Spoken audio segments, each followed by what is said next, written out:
Russian foreign minister accuses West of considering nuclear war. Here's a summary of the article. Russia's foreign minister Sergei Lavrov accuses Western politicians of considering nuclear war, 1 week after Moscow launched its invasion of Ukraine. I would like to point out that it's in the heads of Western politicians that the idea of a nuclear war is spinning constantly, and not in the heads of Russians, Lavrov says in an interview with Russian and foreign media. In the early days of the invasion, President Vladimir Putin ordered Russian nuclear deterrent forces put on high alert. The alert means Russia's nuclear weapons are prepared for increased readiness to launch. This post received a score of 71,000, with an upvote ratio of 88%. Here are the top comments in response to this article. The article, Russia's foreign minister Sergei Lavrov accuses Western politicians of considering nuclear war, 1 week after Moscow launched its invasion of Ukraine. I would like to point out that it's in the heads of Western politicians that the idea of a nuclear war is spinning constantly, and not in the heads of Russians, Lavrov says in an interview with Russian and foreign media. In the early days of the invasion, President Vladimir Putin ordered Russian nuclear deterrent forces put on high alert. The alert means Russia's nuclear weapons are prepared for increased readiness to launch. He literally threatened nuclear retaliation, and that space agency jackass of his threatened to drop the ISS on EU or US. Wait, what? Got a link for the space station thing?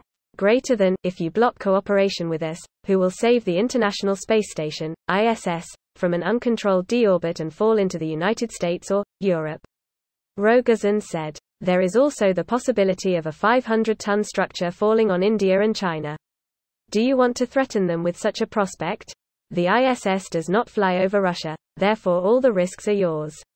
Are you ready for them? With Putin and co, that's an ever so lightly veiled threat. That's not veiled. It's just a threat. Unlike escape pods that have a thick hull to re-enter the atmosphere, the parts of the ISS are thin and lightweight. The lightweight design was necessary to reduce the launch weight of the shuttles bringing the parts for assembly. Most of the ISS would just burn off when entering the atmosphere, like a shooting star. The parts that do make it to the ground wouldn't cause very significant damage. I'll blow up our group project and throw it in your backyard. Is the entirety of Russia's foreign diplomatic team out of their minds? I mean, Putin's probably screaming at them to end sanctions by any means necessary. At this point, I assume every department is trying to throw stuff at the wall and see what sticks. Full-on panic mode. I expect that's exactly what's happening. I wouldn't want to be one of Putin's underlings right now. It's probably like the scene from Downfall where Hitler loses it. I am pretty sure it is Russia who brought up nukes first.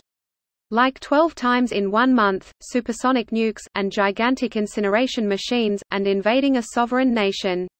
Which honestly leads me to believe that they won't use them and that it's all show and bluster for domestic audiences.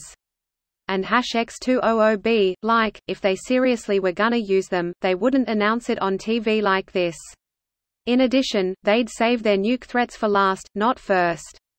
And #X200B, which honestly leads me to believe that their nuclear arsenal is like the rest of their military, a huge paper tiger. This video was automatically created by Reddit to speech. The article and comments in this video were selected from Reddit according to their upvotes, and any paraphrasing was performed by smmry.com, without any human intervention.